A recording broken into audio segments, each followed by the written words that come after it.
जय हिंद एवरीवन। आप सभी का फिर से स्वागत है पेट्रियोटिक आईएएस में। हम स्टार्ट करेंगे अपना द हिंदू सेशन और उसके पहले हम जानेंगे कि क्या क्या जो आज की टॉपिक है जो हम लोग कवर करने वाले हैं। सबसे पहले फ्रंट पेज पे है ग्रेट रिप्लेसमेंट कॉन्स्पिरेसी थ्योरी। ये एक जहाँ पे माइनॉरिटी मेजॉरिटी होती है, जैसे कि एक कम्युनिटी स्मॉल है और एक कम्युनिटी ज़्यादा है। ज़्यादा वाले हमेशा आरोप लगाते हैं जो स्मॉल कम्युनिटी है कि ये एक दिन हम रिप्लेस कर देंगे, इनका ग्रोथ रेट काफ़ी ज़्यादा है। तो ये हर जगह होता है, यूरोप में, इंडिया में, यूएस में। तो वो हम पढ़ेंगे आजकल। यूरोप में, जर्मनी में काफ़ी चल रहा था, जो कि बाहरियों को लोग कह रहे थे इनको भेजो अपने जहाँ से आए हैं। तो इसके खिलाफ एक मूवमेंट चल रहा है, उसको पहला देखेंगे। जीएस पेपर 2 इंटरनेशनल रिलेशन, और ये जीएस पेपर 1 सोसाइटी में भी आ जाएगा, ठीक है। फिर अगला है कि Bengal rights body decree the suspension of the fund. ये वेस्ट बंगाल और यूनियन गवर्नमेंट के बीच में जो टसल चल रहा है उसका एक एग्जाम्पल है। उसके हम लोग देखेंगे, जब भी international relation centre state relation है, जितने हमारे पास एग्जाम्पल हो आंसर लिखने में इजी होता है। तो ये सिर्फ एक एग्जाम्पल के रूप में देखेंगे। मधिका लैंग्वेज है, केरला में कन्नूर डिस्ट्रिक्ट में बोला जाता था उस एरिया में। ये थोड़ा सा एक्सटिंक्ट होने वाला है, सिर्फ 2 लोग बचे हैं जो इसको फ्लुएंटली बोल सकते थे, ठीक है। जीएस पेपर 1 सोसाइटी से रिलेटेड हो गया ये।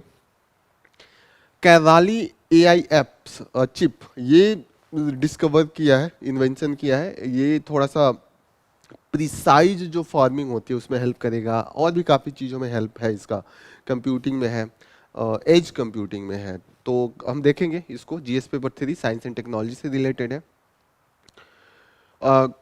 कोठांडर डरमा स्वामी, ये टेम्पल है। और अरिचल मुनाई पॉइंट है, वहाँ पे मोदी जी विजिट कर रहे हैं। मोदी जी राम ये टेम्पल का जो कॉन्सिक्रेशन है उसके पहले राम से रिलेटेड जितने भी, लॉर्ड रामा से रिलेटेड जितने भी प्लेसेस हैं वहाँ पे वो विजिट कर रहे हैं। निसार मिशन हम लोग पढ़ेंगे। इंडिया नासा का ये कंबाइंड है, हम लॉन्च करने वाले हैं, तो इसका देखेंगे। अगेन जीएस पेपर 3 से एसोसिएटेड है। ये GS paper 1 art and culture से हो गया, ठीक है। लोकेशन भी हम इसको ड्रॉ करेंगे कहाँ पे। नेक्स्ट क्वेश्चन है कि मॉस्किटो फिश है वो इन्वेसिव स्पीसीज इंडिया में डिक्लेयर किया गया। इन्वेसिव स्पीसीज वो होते हैं जो यहाँ के ओरिजिनेट नहीं हो, कहीं और से लाए गए हों, यहाँ पे उनको लाके यूज किया गया हो, और उनकी संख्या इतनी ज़्यादा हो जाए कि वो यहाँ के लोकल्स जो स्पीसीज है उनको एक्सटिंक्ट करने लगे। मॉस्किटो फिश को इसीलिए लाया गया था कि जो हमारे मॉस्किटो है उससे बीमारियां उसे कम किया जाए, लेकिन ये खुद ही एक बीमारी बन गई है। पेम्बा इफेक्ट होता है विद रिस्पेक्ट टू, जब आप फ्रीज करते हैं वाटर को तो इसका इफेक्ट आता है, तो वो हम देखेंगे क्या कॉन्सेप्ट है। पोस्ट ऑफिस एक्ट को एडिटोरियल पेज पे कवर किया है, उसमें थोड़े से प्रोविजन है जो right to privacy and right to freedom of speech को वायलेट करते हैं। उससे रिलेटेड कुछ केस है, बस उसको याद रखेंगे।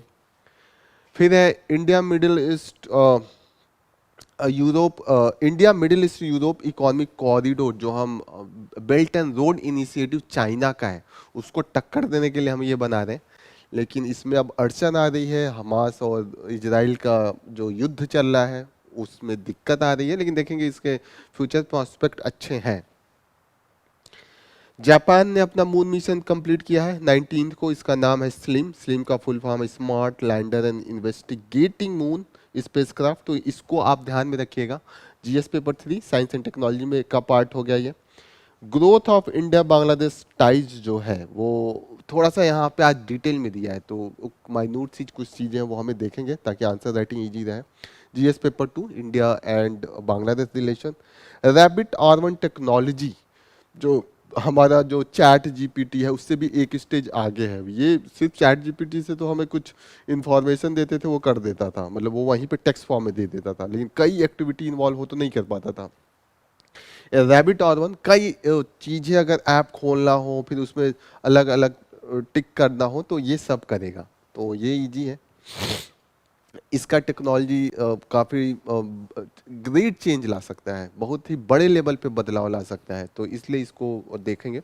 लास्ट में है लेनिन इन्वेंटेड यूक्रेन, मतलब जो अभी पुतिन प्रेसिडेंट ऑफ रस्सा है, उन्होंने लेनिन को ही दोषी कह दिया कि जो अभी युद्ध चल रहा है उसके दोषी लेनिन है, मतलब वो नहीं है पुतिन, प्रेसिडेंट पुतिन नहीं है, लेनिन को दोषी ठहराया है। क्यों ठहराया है वो हम देखेंगे।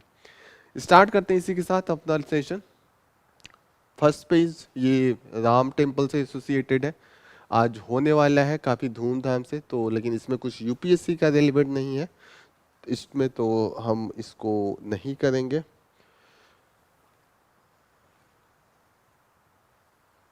ये वाला न्यूज़ भी रेलिवेंट नहीं है जो हमारे वहाँ के पॉलिटिकल है, तो इसको भी हम नहीं देखेंगे। ये देखिएगा, ये काफ़ी देख के आपको अच्छा लगेगा। ये जो वॉकिंग ऑन द स्टिल्ट, इन्होंने रिकॉर्ड बनाया है। 721 लोग ऐसे चल रहे थे, पैर पे नहीं। मुझे तो डर लगता है इस पे तो गिरने का काफ़ी चांस है, लेकिन फिर भी बैलेंसिंग है काफ़ी अच्छा, तो इसको आप देख लीजिए। डोमेस्टिक रीजन है न्यूज़ में, वहाँ पे पीपल कैजुअलिटी हुआ है, तो डोमेस्टिक रीजन इम्पोर्टेंट है क्योंकि वो steel, iron and coal mine के लिए भी काफ़ी फेमस है। एनसीईआरटी में भी डोमेस्टिक रीजन का मेंशन है ज्योग्राफी में, तो एक बार लोकेट कर लेते हैं। यूपीएससी अगर क्वेश्चन पूछता है तो थोड़ा सा हमें जानने में इजी रहता है।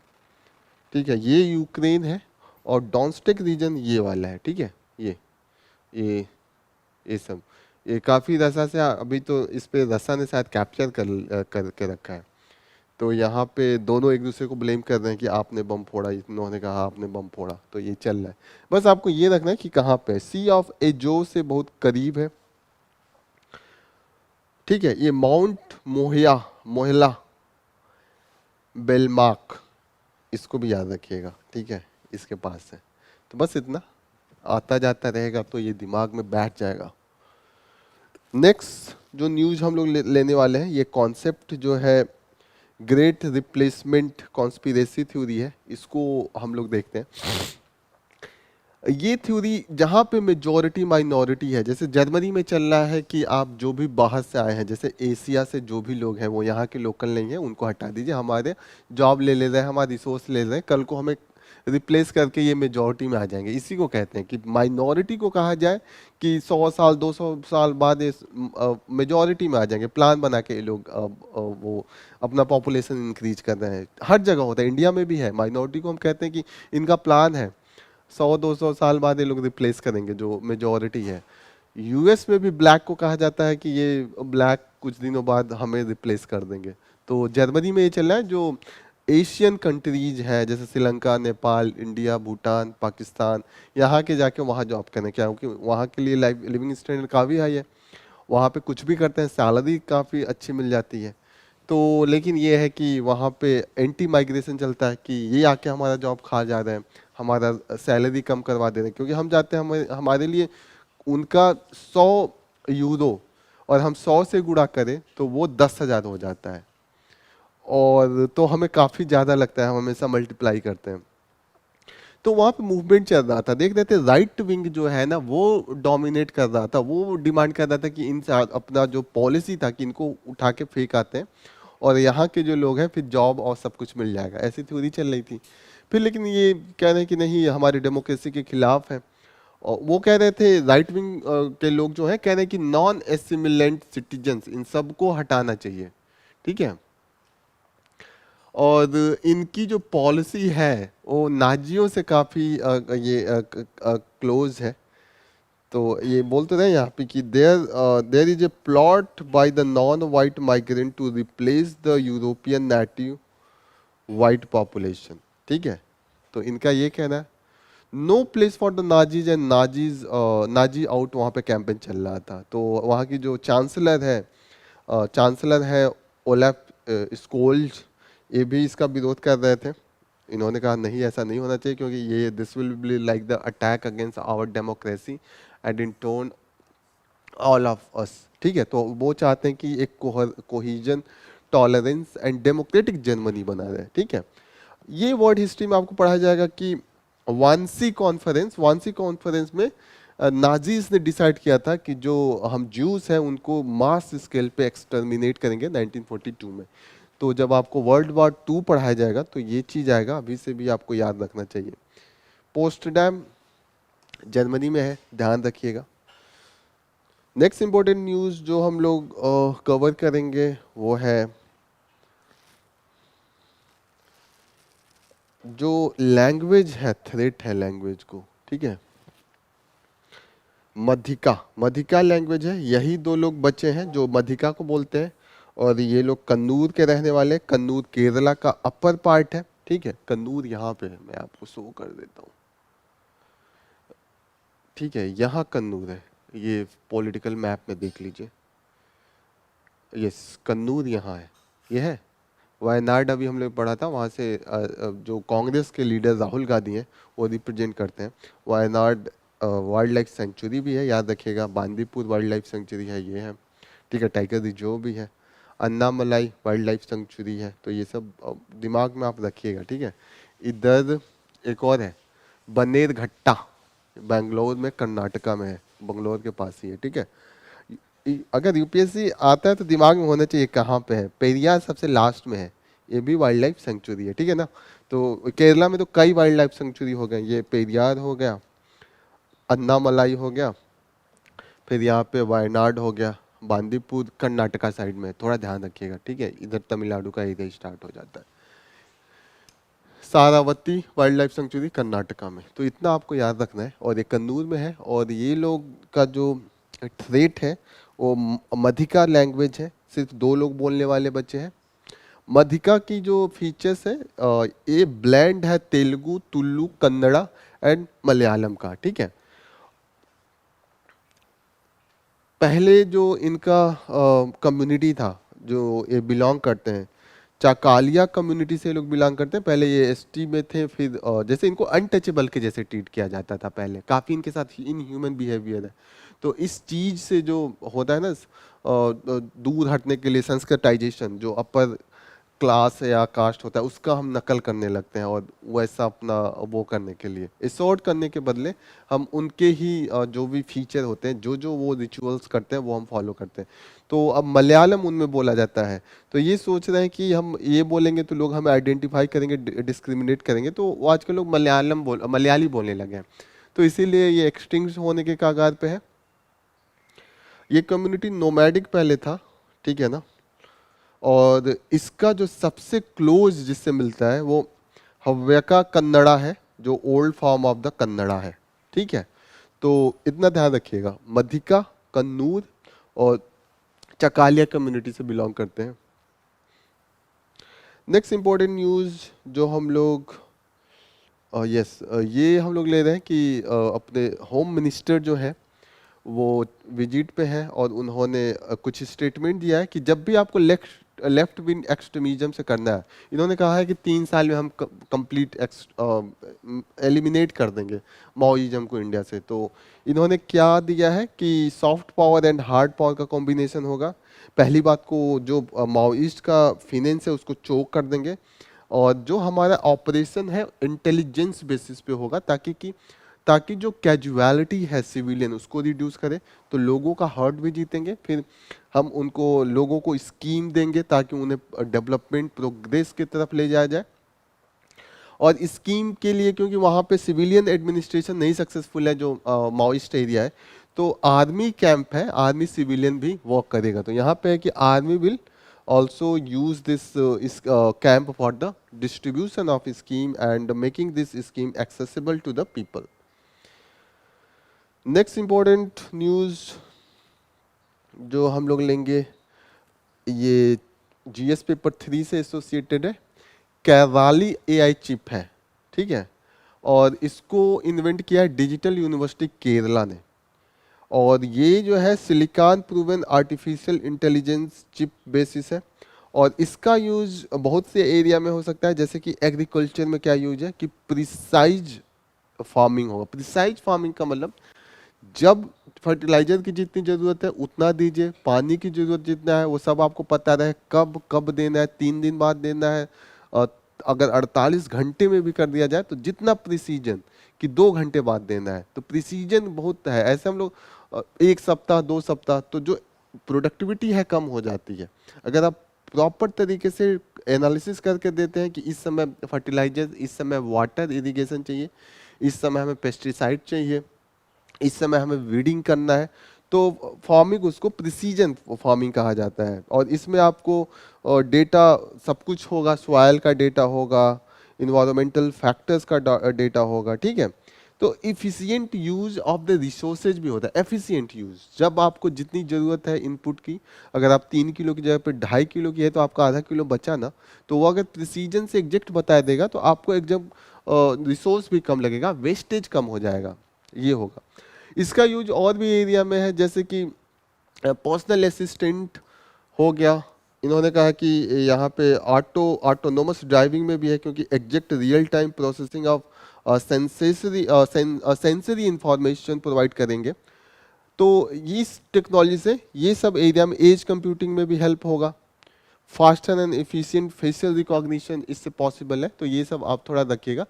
ज़्यादा इसका चांस है कि प्रीलिम्स में आएगा, पूछेगा कैराली एआई चिप किससे एसोसिएटेड है, तो आप ये सब में यूज हो सकता है।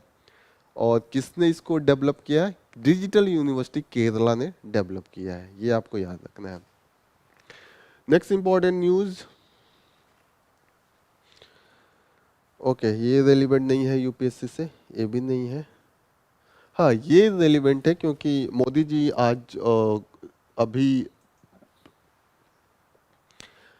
राम टेम्पल के कॉन्सिक्रेशन के पहले वो राम से रिलेटेड जितनी भी जगह थी वहाँ पे जा रहे थे। तो उन्होंने अभी लास्ट में, अभी कल का है, इन्होंने कोठान दरमा स्वामी टेम्पल और अरिचल मुनाई पॉइंट पे गए हैं। तो एक बार हम लोग इसको लोकेट करते हैं। ये सबसे लास्ट पॉइंट है इंडिया और श्रीलंका को जो कनेक्ट करता है, तो शायद ये है, यस। ये आपको दिख रहा है लास्ट यहाँ पे इंडिया का, यहाँ से फिर वाटर शुरू हो जाता है ओशन, उसके बाद श्रीलंकन टेरिटरी। और जो टेम्पल है वो यहाँ पे, इसके बाद वाला टेम्पल का है। ओके, टेम्पल यहाँ पे, ठीक है, जस्ट पॉइंट यहाँ पे, टेम्पल यहाँ पे, ठीक है ना। तो यहाँ आप ध्यान रखिएगा, कोंठान दरमा और टेम्पल, ठीक है। तो ये, और जो कौन सा पॉइंट है, अरिचल मुनाई पॉइंट, अरिचल मुनाई पॉइंट, कोठान दरमा स्वामी टेम्पल, ठीक है, ये है। ये एसोसिएटेड है मिथ से। मिथ जो है वो है कि यहाँ पे विभीषण जब आए थे लॉर्ड राम से ये कहने कि हमारे साथ अन्याय हुआ है, हमें हमारे भाई ने निकाल दिया है, तो यहीं पे सदर्ड रिफ्यूजी लेने आए थे। और यहीं पे ये माना जाता है कि राम जब विक्ट्री हो गई रावण के ऊपर, तो विभीषण का जो कोरोनेशन किया था, वहीं जो उन्हें राजा बनाया था वो यहीं पे बनाया था। इस टेम्पल से एसोसिएटेड है। तो एक बार और देखते हैं, इसका नाम है कोठन दरमा स्वामी टेम्पल। प्लीज याद रखिएगा, ये आपके यूपीएससी प्रीलिम्स में पूछा जा सकता है। नेक्स्ट न्यूज़ जो हम लोग लेंगे वो यस दिस है, साइंस एंड टेक्नोलॉजी से है। और ये एसोसिएटेड है निसाद मिशन, जो इंडिया और नासा का हम कंबाइंड मिशन कर रहे हैं। और इसमें हम लॉन्च कर रहे हैं सिंथेटिक अपर्चर रडार। तो इसका क्या यूज होगा, सिंथेटिक अपर्चर रडार का? ये क्या करेगा, डेटा भेजेगा, और डेटा एक काफ़ी मासिव लेवल पे भेजेगा और कंटिन्यूटी में भेजेगा। ये रडार इतना काबिल है कि ये जो क्लाउड कवर है उसको, उसमें भी अपने सोर्स को भेज सकता है। और इस कंडीशन में डिजास्टर मॉनिटरिंग एंड मिटिगेशन में काफ़ी काम आएगा। It's can penetrate the cloud cover, ठीक है। और ये ऑपरेट करेगा डे एंड नाइट में। और रिजोल्यूशन इसका जो यहाँ पे है ना, रिजोल्यूशन वो काफ़ी हाई है। तो जो अर्थ ऑब्जर्विंग कैपेबिलिटी है वो बढ़ा दिया है। और इस कंडीशन में जो इसकी यूटिलिटी है वो हो जाएगी डिफरेंट एरिया, जैसे कि ये भेजेगा तो standing change in the earth ecosystem हम कंटिन्यूअसली मॉनिटर करेंगे। आइस मास कैसे चेंज हो रहा है वो करेंगे। वेजिटेशन बायोम्स, कहाँ पे पेड़, नंबर ऑफ द ट्रीज, और डिफरेंट, जैसे कि उस एरिया में अगर डेजर्ट इंक्रीज हो रहा है, और या किसी एरिया में वेजिटेशन, जो फॉरेस्ट एरिया कम हो रहा है, उसको हम बहुत प्रिसाइज मैनर में देख सकते हैं। सी लेवल राइजिंग हम देख सकते हैं कि जो कोस्टल एरिया है, सी राइजिंग कैसे हो रहा है, हम कंटिन्यू मॉनिटर करेंगे कि इंक्रीज कर रहा है। और जो हैजार्ड है और डिफरेंट कैलामिटीज है जैसे earthquake, cyclone and other thing, वो सब की हम मॉनिटरिंग कर सकते हैं, फॉरकास्टिंग कर सकते हैं, जिससे कि हम we can save the life. ठीक है ना। और लॉन्गर पीरियड के लिए ये ऑब्जर्वेशन होगा, तो इससे काफ़ी रिलायबिलिटी बढ़ेगी। और इसमें जो पेलोड है वो short wave and long wave दोनों को यूज कर रहा है। Long wave band and short wave length band दोनों में है। तो ये सब याद रखिएगा। सबसे इम्पोर्टेंट चीज़ है कि हमारा नासा के साथ ये है, हम दोनों मिलकर कर रहे हैं, आगे भी हमारा इससे कैपेबिलिटी बढ़ेगी।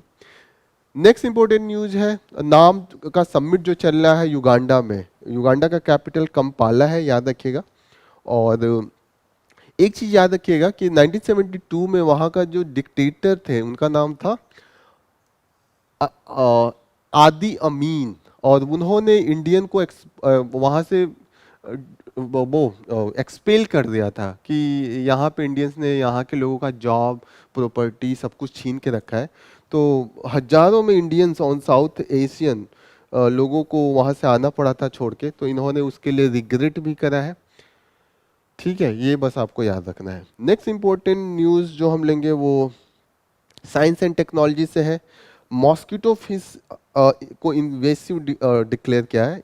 इन्वेसिव स्पीसीज वो होती है जो यहाँ का लोकल नहीं है, वो कहीं और से लाया गया है, यहाँ पे वो नेचुरल रूप से नहीं पाए जाते हैं। जैसे कि केस में ये मॉस्किटो फिश है, तो इसको यूएस से लाया गया था क्योंकि यहाँ मच्छरों को जो बीमारियाँ हो रही थी उसको कम करने के लिए। तो हमने कहा नेचुरल सोल्यूशन है। काफ़ी हम लोग खुश हुए थे कि कुछ केमिकल का यूज किए बिना ही हम मछली लगा देंगे, मछली से का खाने में भी यूज हो जाएगा और ये मच्छर को खा जाएगी, हम इसको खा जाएंगे, तो बैलेंस बना रहेगा। लेकिन हमें अब इसको इंट्रोड्यूस करने के बाद अब पता चल रहा है कि मच्छरों के साथ साथ जो यहाँ की फिश है उनके जो लार्वा है जिनसे उनके बच्चे होते हैं उनको खा जा रहा है। जो मेढक हैं, फ्रॉग और एम्फीबियंस हैं, उनकी प्रजातियों को ये खा जा रहा है, तो वो ग्रो ही नहीं कर पा रहे हैं। तो यहाँ की प्रजातियाँ वो एक्सटिंक्ट करने के कागार पे हैं। तो इसीलिए ये न्यूज में है। इसके लिए हमने सोचा है कि इसकी सबसे बड़ी और बात है कि ये एडाप्टेबिलिटी हाई है। तो ये जो हाई टेम्परेचर या कोल्ड कंडीशन हो या पोल्यूटेड वाटर हो उसमें भी ये बच जाते हैं। तो ये एक तो एडाप्टेबिलिटी है, तो ये जो high tolerance for the fluctuating environment condition है इनका। इनकी जो प्रजातियां उसको क्या बोलते हैं, गैम्बूशिया एफिनिस एंड गैम्बूसिया होलब्रूकी। ठीक है, ये इनकी प्रजाति है और ये वर्ल्ड ओवर पाए जाते हैं। ऑस्ट्रेलिया में भी ये इनके कारण थ्रेट हुआ है, वहाँ का जो लोकल स्पीसीज है। जैसे कि एक एग्जांपल है कि रेड फिन्ड ब्लू आई जो है वो एक्सटिंक्शन के कगार पे है। ठीक है, तो इसका सोल्यूशन क्या है?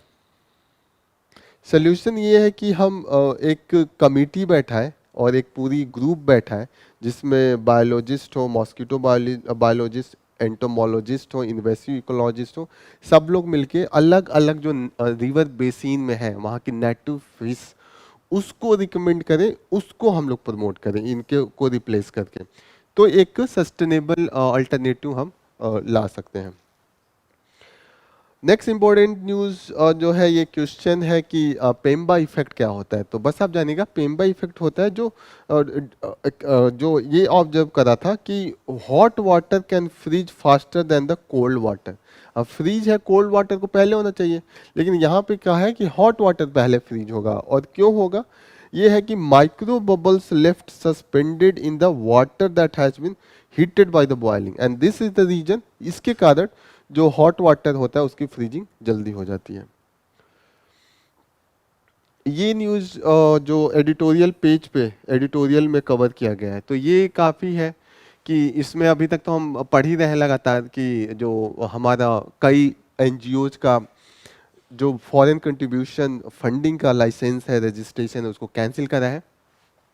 Centre for the policy and resource CPR जो बहुत बड़ी थिंक टैंक थी, इसको गवर्नमेंट के साथ भी कोलैबोरेशन थी और ये ग्लोबल लेवल पे काम करते। इसका पहले लाइसेंस सस्पेंड किया, फिर कैंसिल ही कर दिया। अभी जो रिसेंट में किया है वो विजन वर्ल्ड विजन इंडिया है उसको करा है गवर्नमेंट ने।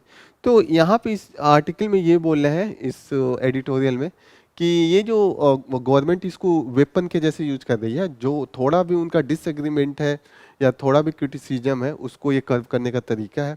और जो उन्होंने अभी इनका कैंसिल किया है वो उसका जो ग्राउंड था वो काफ़ी वीक था और रीजनेबल नहीं था। उन्होंने कहा कि सीपीआर का जो पब्लिकेशन है उसको इक्वल कर दिया था कि करंट अफेयर्स प्रोग्राम के बराबर है।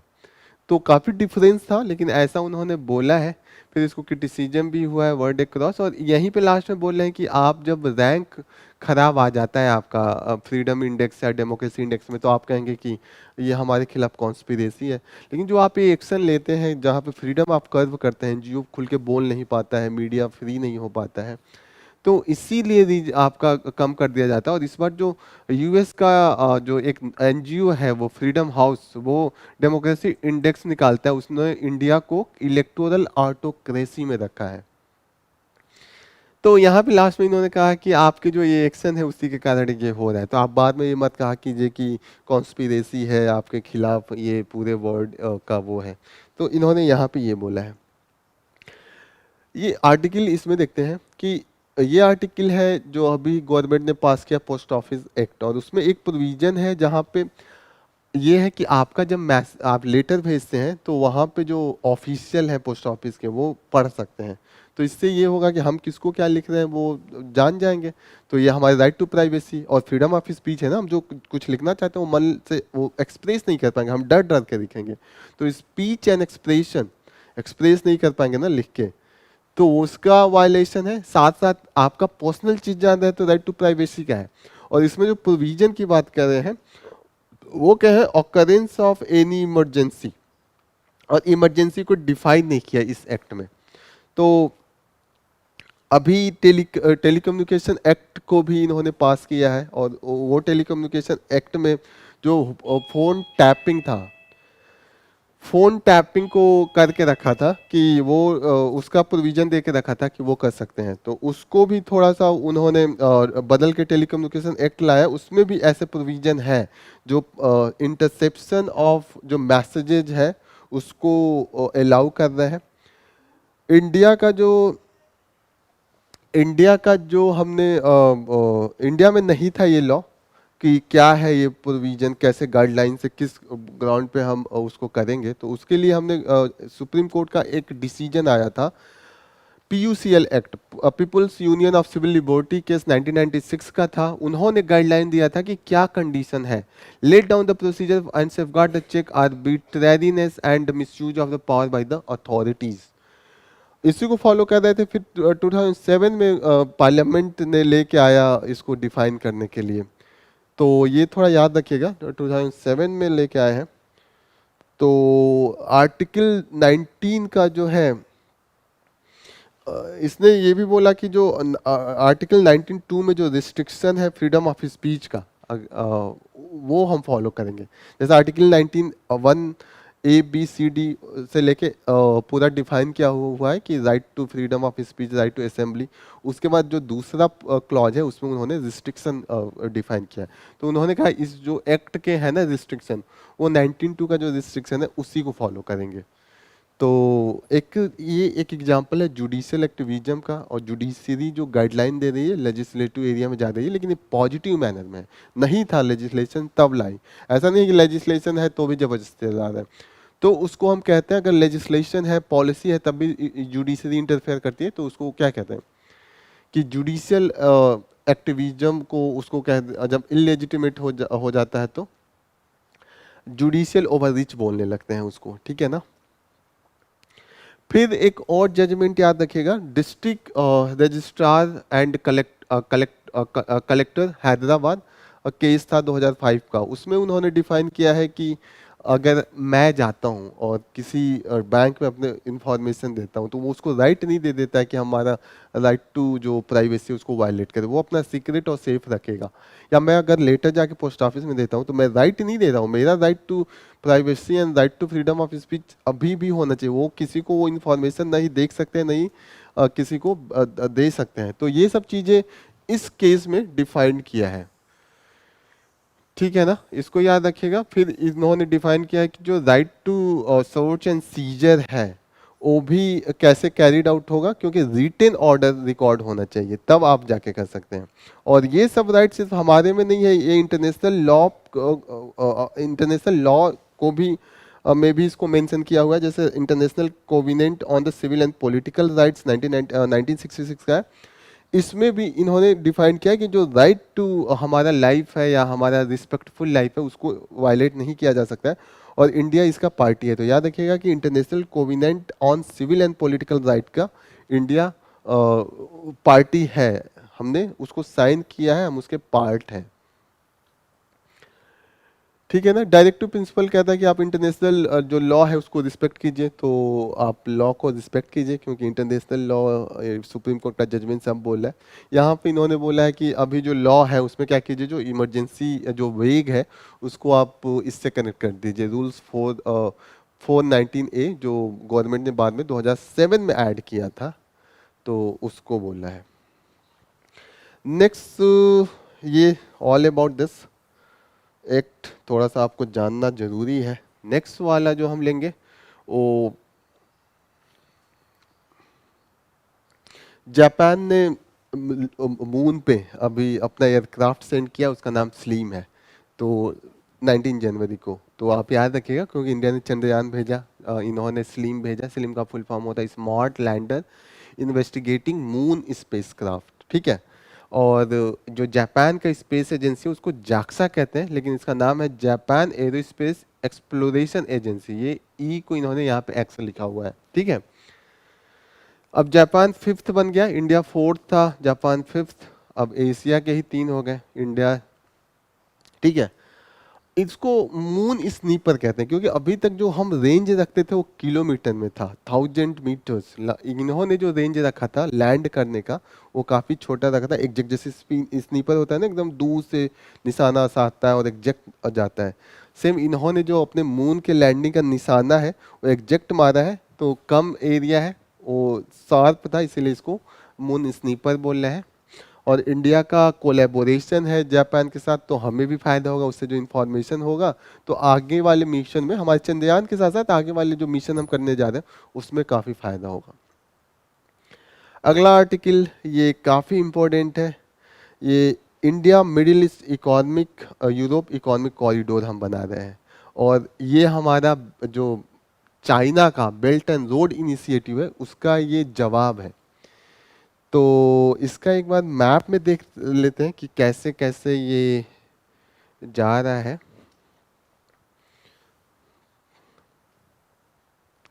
ये मैप, ठीक है, ये स्टार्ट होगा मुंबई और ये गुजरात कोस्ट से। ये मुद्रा पोर्ट जो है वो अदानी ग्रुप डेवलप कर रहे हैं, कच्छ में है, तो यहाँ से। और ये मुंबई का जो जवाहरलाल नेहरू, तो यहाँ से ये जाएगा यूएई, यहाँ से होते हुए सऊदी अरबिया, फिर यहाँ से होते हुए ये इजराइल का ये हाफिया पोर्ट है, और यहाँ से फिर हम यहाँ जाएंगे, यूरोप में एंट्री करेंगे। फिर यूरोप में हम कई फ्रांस में भी है, इटली में भी है, कनेक्ट कर रहे हैं, सी रेल लिंक रोड सब इसका पार्ट है। ठीक है। तो ये ध्यान में रखिएगा। और जो हम इसके लिए बेस बना रहे हैं अल हदीथा जो सऊदी अरबिया में है, वहाँ पे एक हमारा बनेगा। फिर हाइफा पोर्ट उसको हम ले रहे हैं, कोर एरियाज है। फिर फुजैरा एंड जेबेल अली, ये दोनों यूएई में पोर्ट है, तो ये इसके पार्ट है। ये थोड़ा सा आप लोकेट कीजिएगा कहाँ पे है, एक बार मैं फिर से दिखाता हूँ आपको।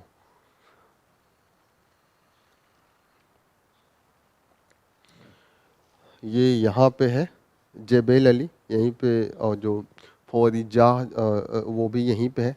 फिर ये वाला अल हदीथा, ये देखिए अल हदीथा यहाँ पे है। फिर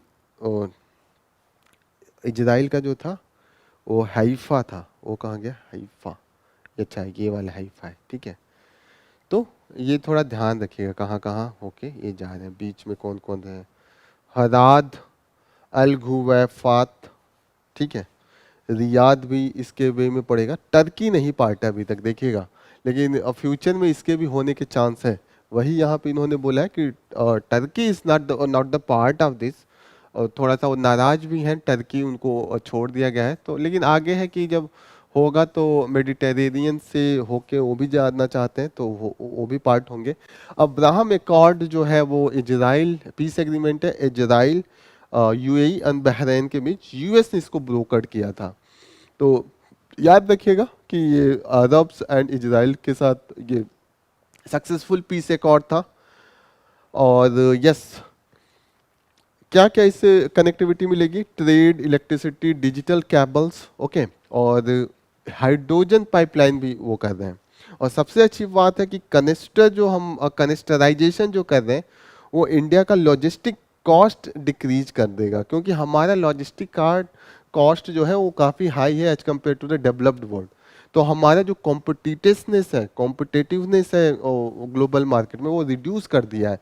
तो हमने ये अपना इंडियन नेशनल लॉजिस्टिक पॉलिसी बनाया भी था पिछली साल 2022 में, ठीक है। और यस, और क्या है, इन्होंने कहा है road is faster than rail, rail movement of the container is the cheaper. Road is faster but the rail movement of the container is cheaper.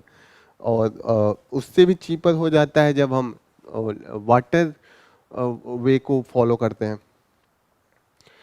एक जो इशू आ रहा है वो जो कैपेसिटी है इन जो अल हदीथा एंड हैफा, जो भी इसमें पोर्ट और जो लोकेशंस है, उनका जो कैपेसिटी है इंडिया से बहुत कम है। तो ये जेबल अली या फुजैरहा ये सब का बहुत कम है, 1/10 है इंडिया का जो कैपेसिटी है, जो हमारी नीड है। लेकिन अच्छी बात यह है कि यूएस, यूरोप, सऊदी सब का फिनेंसिंग इसमें आने के बहुत चांसेज है। तो कहीं ना कहीं इसका हमें लॉन्ग टर्म पे बेनिफिट होगा, और चांस है कि कैपेसिटी इंक्रीज होगी। तो सक्सेस का चांस है। देखते हैं ये कब वॉर खत्म होता है और कब ये शुरू होता है। नेक्स्ट इंपॉर्टेंट न्यूज़ जो हम कवर करेंगे,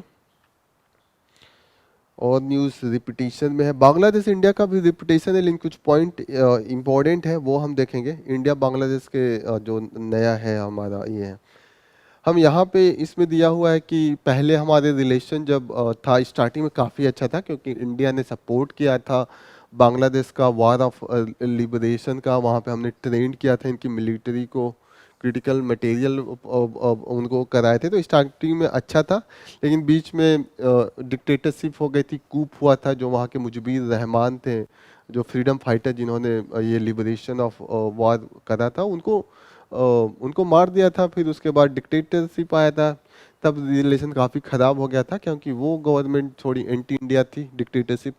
फिर वापस शेख हसीना जब 1996 में आई है तो हमारे रिलेशन अच्छे हुए, क्योंकि लगातार हमने टीटी गंगा रिवर पे टीटी करा है, शेयरिंग का, वाटर का, ट्रेड, एनर्जी, इंफ्रास्ट्रक्चर सब में हमने करा है। हमारा जो ट्रेड है वो भी काफ़ी अच्छा है, बांग्लादेश से $18 बिलियन के करीब में है।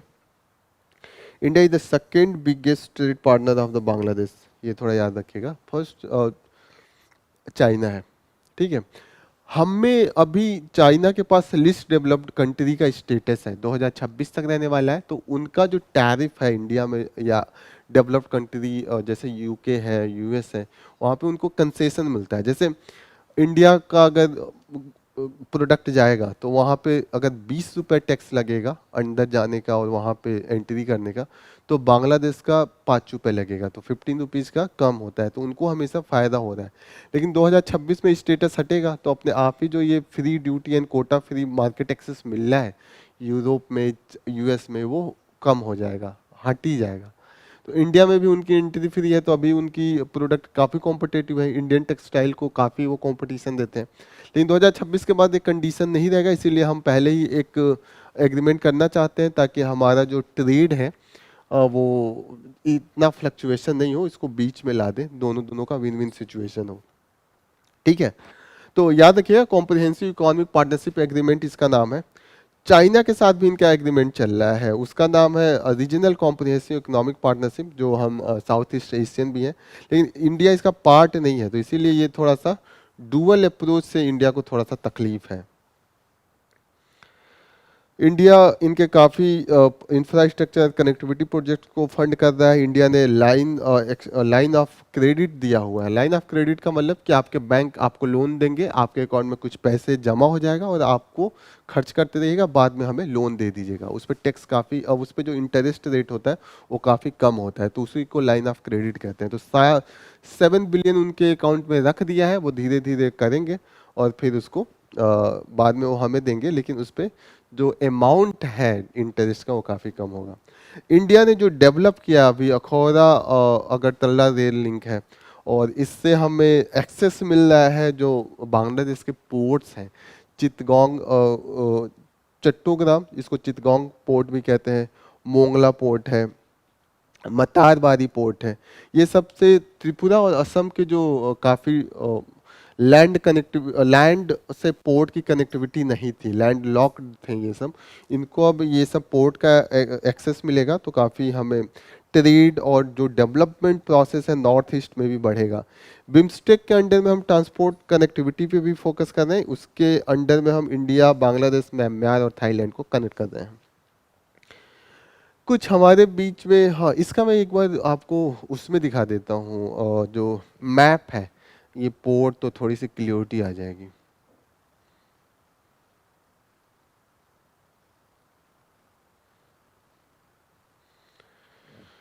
ये है मोंगला पोर्ट, ये है चित्तगोंग चट्टोग्राम पोर्ट, और अगरतला ये हमारा त्रिपुरा का पार्ट, ये आसूगंज है, यहीं पे आखूरा भी है, और यहाँ से हम पोर्ट से कनेक्ट करते हैं। फिर और भी एरिया है, जैसे ये खुलना है, ये हम कोलकाता से भी हम यहाँ से कनेक्ट करने की कोशिश कर रहे हैं, ढाका से। अखौरा, ये अखौरा दिख गया आपको, आसूगंज अगरतला ये, अखौरा ये है, ठीक है ना। फिर हम असम के ये सब जो है वो काफ़ी कनेक्ट कर रहे हैं, रेल कनेक्टिविटी है, गुवाहाटी लुमडिंग ये होते हुए यहाँ से आएगा। यहाँ पे भी एक मतार बारी जो पोर्ट है वो यहाँ है, तो फिर इसका काफ़ी क्लोजनेस हो गया, क्लोज हो गया त्रिपुरा से। तो ये सब दिखा रहा है कि काफ़ी हमारा कोऑपरेशन से एक दूसरे का चांस है, स्कोप है। कुछ इशू जो है हमारे और बांग्लादेश के बारे में बीच में है, वो तीस्ता डिस्प्यूट है वाटर शेयरिंग को लेकर। तीस्ता रिवर है, उसके वाटर शेयरिंग में बांग्लादेश इक्वल डिस्ट्रीब्यूशन चाहता है। रोहिंग्या इशू है, वहाँ बांग्लादेश का सॉफ्ट एटीट्यूड है, इंडिया का हार्ड एटीट्यूड है। इंडिया काफ़ी उनको, रोहिंग्या को एक्सेप्ट करने को नहीं तैयार है। बांग्लादेश कह रहा है कि आप म्यांमार से जाके बात कीजिए, और हम उनका जो राइटफुल वहाँ पे रिपैट्रिएशन हो सकता है, उनको भेज के उनके राइट्स दिलवा सकते हैं, वो करना चाहिए। तो थोड़ा सा हम में मतभेद है यहाँ पे। Cross border terrorism and infiltration को भी लेके हमें है, लेकिन बांग्लादेश की गवर्नमेंट से हमें सपोर्ट ही मिला है इस एरिया में।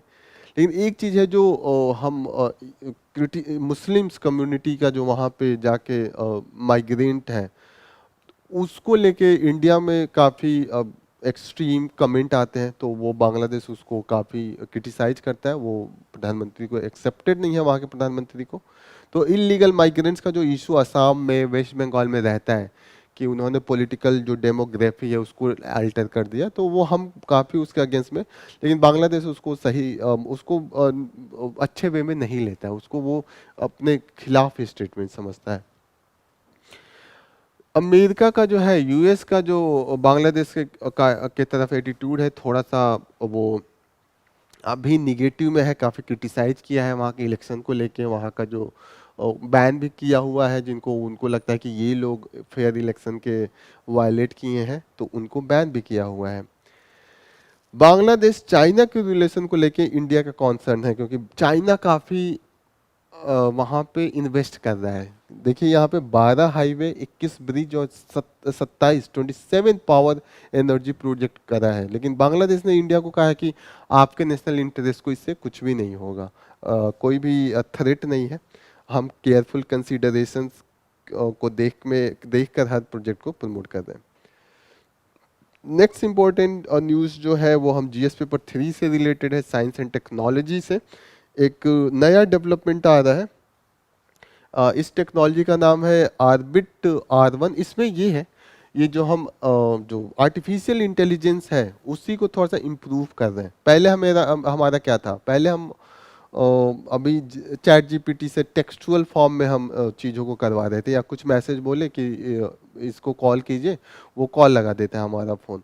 लेकिन अभी मैं कहूँ कि कहीं का रिजर्वेशन कर दीजिए, दिल्ली से गोरखपुर तक का, या दिल्ली से पटना का, या दिल्ली से लखनऊ का, हमारा मोबाइल नहीं कर पाया, क्योंकि उसमें ऐप खोलना है, फिर डिफरेंट एंट्रीज है। लेकिन ये जो नया इनका वर्जन आ रहा है रैबिट R3, ये क्या करेगा, जब हम रिजर्वेशन करेंगे तो ये सीख लेगा, और जब कहेंगे रिजर्वेशन करो तो वो खुद रिजर्वेशन कर देगा। क्या क्या भरना है वो पहले से जान जाएगा, बोलेगा, पूछ लेगा वो किसके नाम पे करना है तो नाम वो फिलअप कर देगा, एज सब कुछ वो खुद कर देगा। इतना लेवल हाई पे चला गया। तो इसमें जो मॉडल है लार्ज एक्शन मॉडल कह रहे हैं, इसके पीछे वाला जो हमारा चैट जीपीटी था, ये सब लार्ज लैंग्वेज मॉडल था, ये लार्ज एक्शन मॉडल है हो गया। तो ये दो चीज़ों का याद रखिएगा। ये जो जो हमारा न्यूरो सिम्बॉलिक प्रोग्रामिंग है, neuro symbolic programming, and this allow the device to directly learn from the user's interaction with the application and execute the task। जो हम करेंगे वो लर्न करेगा, फीड करेगा, फिर वो काम खुद करना स्टार्ट कर देगा। तो और ये जो है एप्लीकेशन प्रोग्रामिंग इंटरफेस API इसके बेसिस पे है। ठीक है, तो ये काफ़ी बदलाव लाने का इसका चांस है जो आने वाले टाइम में है। नेक्स्ट इम्पोर्टेंट न्यूज़ जो हमारे लिए रेलिवेंट है वो देखते हैं,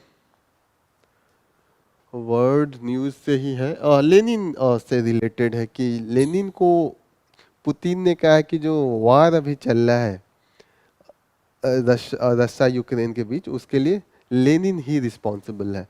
100 साल पहले लेनिन का डेथ हो गया था। एक चीज़ और आप जानिएगा, लेनिन का जो बॉडी है उसको दफनाया नहीं गया था, अभी उसको बचा के रखा गया है। वो है, उस पर बाम लगा के टेक्नोलॉजी का यूज़ करके अभी रसा में रखा गया है। उस पर भी रहता है कि उसको अब दफना दिया जाए कि अभी भी बचा के रखा जाए, उसको देखने लोग भी जाते हैं। और लेनिन का ये है कि पुतिन के कहने का मतलब ये था कि लेनिन के पहले लेनिन राइज किए थे, बोल्शेविक रिवॉल्यूशन आया था रशिया में, तो रशियन एम्पायर था उसको तोड़ दिया गया। जो रशिया का कोर पार्ट था उसको रखा गया एक नेशन के रूप में, और बाकी जो बाद में रशियन एम्पायर ने कैप्चर किया था उसको इंडिपेंडेंट नेशन करके USSR में जोड़ के रखा गया। तो एक बार एम्पायर रशियन एम्पायर देखते हैं कि ये बोल्शेविक वार के पहले रशियन एम्पायर कहाँ तक था। ये रशियन एम्पायर है, और इसके अंडर में कजाकिस्तान, तुर्कमेनिस्तान, अजरबैजान, ये सब हैं। इसके अंडर में ये यूक्रेन, ये सब थे। तो जब बोल्शेविक रिवॉल्यूशन हुआ तो इन लोगों को अलग अलग कंट्री बना के, लेकिन कहा गया कि USSR एक ग्रुपिंग में रहेंगे। तो अब पुतिन कह रहे हैं कि आप ही ने तो रशियन एम्पायर को तोड़ के इनको फ्रीडम दिया था, इसीलिए तो अब लड़ाई कर रहे हैं। तो इसी कॉन्टेक्स्ट में उन्होंने कहा है कि जो यूक्रेन रशिया वार है उसके दोषी लेनिन है। जैसे हमारे इंडिया में भी होता है ना, हमारी चीज़ को प्राइम मिनिस्टर नेहरू जी से कनेक्ट करते रहते हैं। तो हर देश में ये कॉमन है कि अपने इंटरेस्ट, अपने कन्वीनियंस के अनुसार you choose the leader whom you have to criticize, whom you have to support। जो पुतिन है वो स्टालिन के काफ़ी सपोर्टर हैं, वो मानते हैं कि उन्होंने हिटलर को हराया था। तो ये ध्यान में रखिएगा। और मुझे लगता है we have covered most of the topic, जितने भी रेलिवेंट UPSC के टॉपिक है आज के पेपर में हमने कवर किया है। सिर्फ इसको आप एक बार दिमाग में रख के एक बार मैप में फिर से लोकेट कीजिएगा, this will be very effective. और यहाँ पे हम अपना जो सेशन है वो कंक्लूड कर रहे हैं। ऑल द बेस्ट अगेन, जय हिंद।